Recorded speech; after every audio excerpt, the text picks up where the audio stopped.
প্রস্তাবিত বাজেটে দাম কমতে পারে চাল, ডাল, তেল, শিশু খাদ্য, সার, পোলট্রি খাদ্য, ওষুধ, কম্পিউটার সহ বেশ কিছু পণ্যের।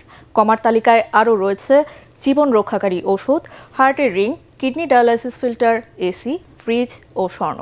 দাম বাড়বে সিগারেট, তামাকজাত পণ্য, নির্মাণ সামগ্রী ও বিলাসী পণ্যের। বাজেটে পণ্যের দাম বাড়া কমা নিয়ে মুশফিকুর রহমানের রিপোর্ট।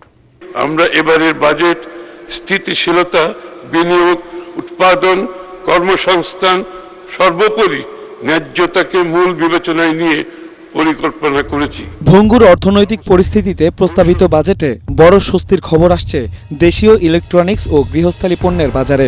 বাজেটে দাম কমানো হচ্ছে দেশে তৈরি ফ্রিজ, এসি, টিভি ও গৃহস্থালী সামগ্রীর। স্থানীয় শিল্পের বিকাশ আর নতুন বিনিয়োগ টানতে এই খাতে ভ্যাট 15% থেকে কমিয়ে 7.5% করার প্রস্তাব আসছে।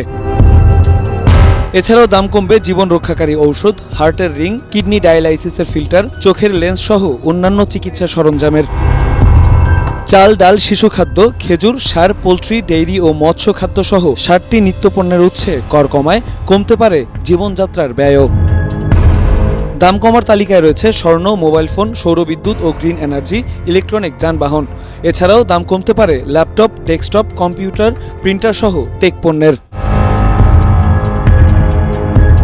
দেশি পণ্য কমানো দেশের মানুষের জন্য অনেক ভালো হয়েছে। যতক্ষণ পর্যন্ত ওই সিন্ডিকেট থাকবে আর মুক্তবাজার অর্থনীতি না থাকবে ততক্ষণ পর্যন্ত আমার মনে হয় না সরকার যত বাজেটে দাম বাড়াইলে তো বাড়ে, দ্রুত বাড়ে, আর যেটা কমাইলে দ্রুত কমে না। আর আমার মনে হয় না কমবে, কারণ বাজেটের সময় সবসময় বলে ওনারা কমে, কিন্তু নেক্সট টাইম দেখা যায় যে আরও বেড়ে যায়। তবে উল্টো চিত্র আমদানিকৃত ও বিলাসী পণ্যের বাজারে। দাম বাড়বে রড, নির্মাণ সামগ্রী, দেশে তৈরি মদ ও বিদেশি প্রসাধনীর।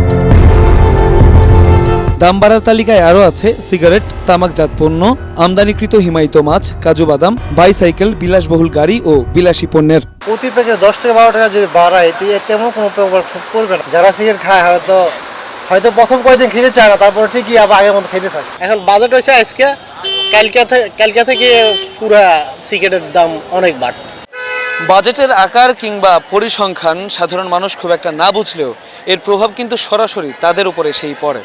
তারেক রহমান সরকারের কাছে জনসাধারণের প্রত্যাশা অনেক বেশি। এমতো অবস্থায় ঘোষিত বাজেট সর্বসাধারণের জীবনযাত্রার মান পরিবর্তনে কতটা ইতিবাচক ভূমিকা রাখতে পারে সেটাই এখন দেখার বিষয়। মুশফিকুর রহমান, ATN বাংলা, ঢাকা।